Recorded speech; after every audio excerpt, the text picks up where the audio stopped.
selamat pagi pemirsa. Senang sekali saya, Kuntum Khaira, dapat kembali menjumpai Anda dalam Kilas Nusantara edisi COVID-19 Kamis 5 November. Informasi pagi ini khusus membahas pengaruh libur panjang terhadap penanganan COVID-19 di tanah air. Satgas COVID-19 mengungkap bahwa saat libur panjang akhir Oktober lalu, ditemukan lebih dari 600.000 warga yang melanggar protokol kesehatan, meningkat 72,86%. Sedangkan di Denpasar, Bali, libur panjang Maulid Nabi Muhammad SAW yang dikhawatirkan akan menambah angka positif COVID-19, justru yang terjadi malah sebaliknya. Penambahan kasus menurun drastis, bahkan tingkat kesembuhan pasien berada di angka 92,65%. Kemudian mari kita tengok aktivitas tim swab hunter, yakni tim bentukan Pemkot Surabaya yang menyasar warga yang tidak menerapkan protokol kesehatan COVID-19 saat keluar rumah. Seperti apa ya aktivitas tim swab hunter ini? Akan tersaji dalam rangkaian video berikut ini. Ada di tempat wisata agar tetap patuh dan tidak lupa. Libur panjang pekan lalu tidak menyurutkan antusiasme masyarakat untuk berpergian atau berwisata. Namun saat berwisata di tengah pandemi COVID-19 masih terdapat masyarakat yang abai akan keselamatan diri. Setidaknya terdapat 602.372 warga yang melanggar protokol kesehatan dan ditegur di tempat wisata saat libur panjang 28 hingga 1 November lalu.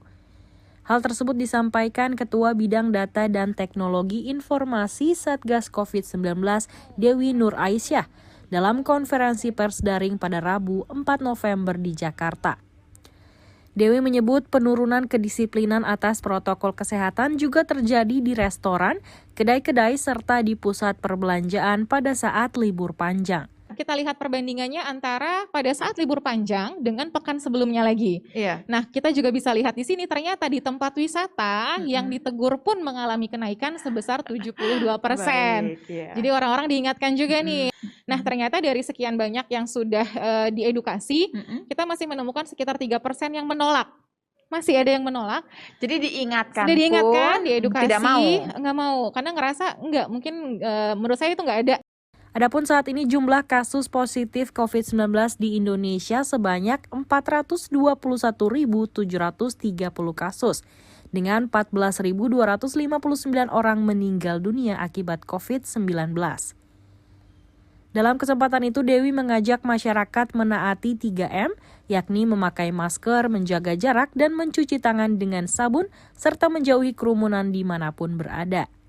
Dari Jakarta, Pamela Sakina, Kantor Berita Antara, mewartakan.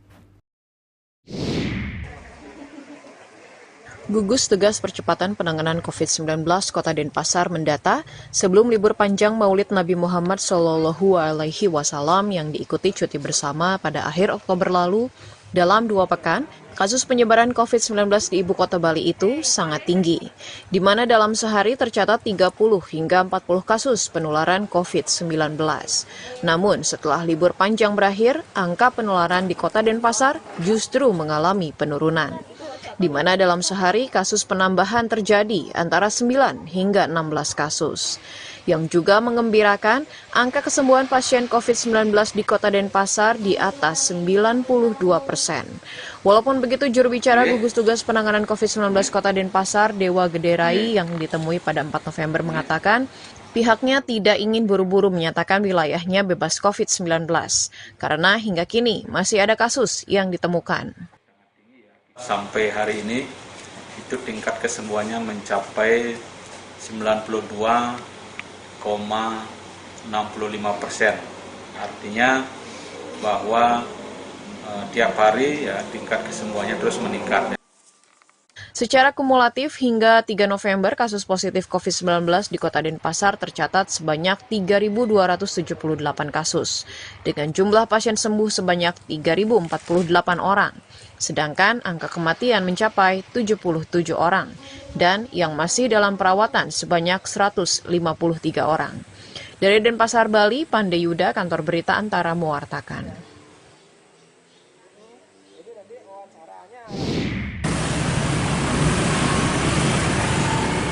Sejumlah pengendara baik roda 2 maupun roda 4 yang tidak mematuhi protokol kesehatan pencegahan COVID-19 di Kecamatan Jambangan, Kota Surabaya dihentikan oleh petugas.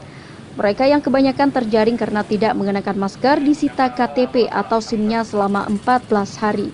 Kemudian diuji usap atau swab tes oleh petugas kesehatan dari Puskesmas Kecamatan di wilayah perbatasan Kota Surabaya dengan Kota Sidoarjo itu. Inilah bagian dari razia yang dilakukan tim Swab Hunter pada 4 November.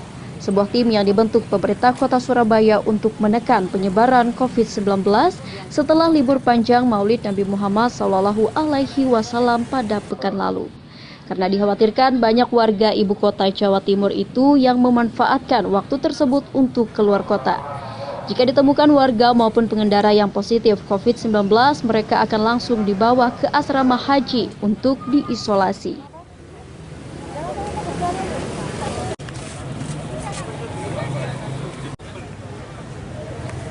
Saya bawa masker, Mas. Cuma masker saya kan pengap, saya buka kan. Gitu. Nah, terus langsung berhentiin masuk, terus dicatat nama saya kan nggak ada KTP hilang. Oh gitu. Pakai SIM. Banyak kan sih dari arah Sidoarjo yang masuk ke Surabaya, karena ini kan kebetulan di perbatasan ya. Jadi memang sengaja lokasi ini dipilih, karena memang lokasi ini yang berbatasan dengan kota atau wilayah lain. Razia tim Swab Hunter digelar setiap pagi dan petang di 9 kecamatan dekat wilayah perbatasan Kota Surabaya. Petugas disebar di 10 titik mulai pagi, sore hingga malam hari. Dengan sasaran diantaranya warga yang berdomisili di sekitar perbatasan yang akan diundang oleh lurah dan camat. Serta pengendara yang akan masuk ke Kota Surabaya di berbagai lokasi tersebut akan dilakukan uji usap dengan waktu yang bervariasi. Selain petugas, di lokasi uji usap juga disiapkan mobil khusus untuk evakuasi. Dari Surabaya, Jawa Timur, Hanif Nasrullah, Kantor Berita Antara, mewartakan.